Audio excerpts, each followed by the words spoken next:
विषयाचं नाव आहे स्त्री जन्माही तुझी कहाणी।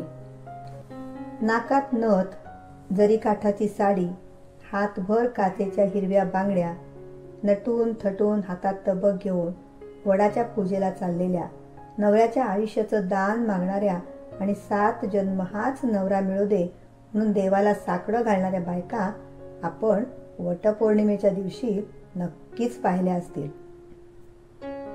हे चित्र आपण थोड्याफार फरकाने दरवर्षीच पाहत असतो। भारतीय संस्कृती, परंपरा यांचा विचार केला तर मनात प्रश्न येतो, खरंच अगदी हृदयातील सतारीला साथ घालत मनापासून किती सुवासिनी हे व्रत करत असतील। हाच नवरा पुढील 7 जन्मांपर्यंत सोबत असावा म्हणून देवाकडे गाऱ्हाणं घालत असतील। प्रश्न प्रथेचा नसून प्रश्न विचार करायला लावणारा आहे। खरोखरच आपल्या बायकोच्या मनात एवढी आपुलकी, जवळीक, माया, प्रेम निर्माण करण्याइतपत ही नवरे मंडळी वागत असतील का?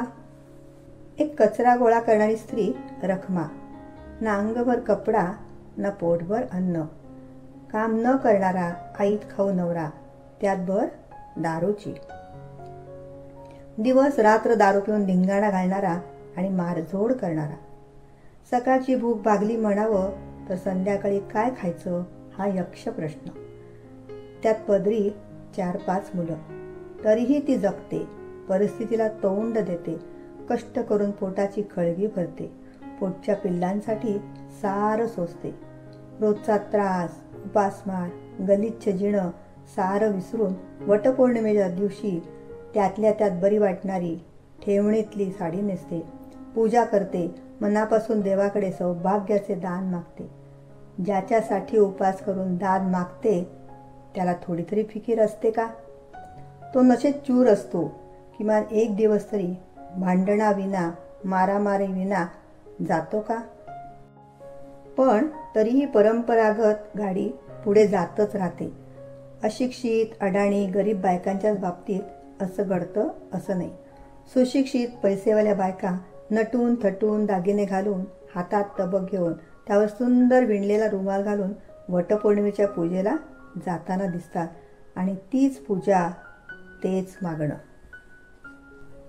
अशिक्षित स्त्रिया निदान स्वतःबद्दलच्या नवऱ्याचा राग तरी व्यक्त करू शकतात, भांडतात, ओरडतात, आदळआपट करतात, पण सुशिक्षित स्त्रियांना ही संधी देखील मिळत नाही। आजूबाजूचे लोक काय म्हणतील, कुटुंबाची प्रतिष्ठा डागाळेल, घराण्याला कलंक लागेल या कारणांसाठी तोंड मिटून गप्प बसतात। दोघांमधलं भांडण 4 भिंतीतच राहावं म्हणून प्रयत्न करतात। मुलांकडे पाहत सारा राग, लोभ, रुसवा बासनात बांधून ठेवतात। मुखोटा घालून वावरत कर्तव्यपुरी करत राहतात। सुखी संसाराचं नाटक करतात। मनातलं खरं रूप व्यक्त करायचं धाडस फारच कमी जणींमध्ये असते। अशा स्त्रिया सारी बंधनं झुगारून डिव्होर्स घेऊन बंधनातून मुक्त होतात। उच्चभ्रू समाजातील स्त्रियांच्या बाबतीतही परिस्थिती फारशी वेगळी नसते। या स्त्रियांचे नवरे दिवस रात्र पैशाच्या मागे धावत असतात, आकडेमोड हिशोबात गुंतलेले असतात। 2चे 4, 4चे 8, 8चे 16 हेच विचार त्यांच्या मनाला सतावत असतात। त्यांचं घर, मुलं, बायको, संसार याकडे फारच कमी लक्ष असते। थोडक्यात काय, पैसा फेको, तमाशा देखो याच धर्तीवर सारं काम पुढे जात असतं।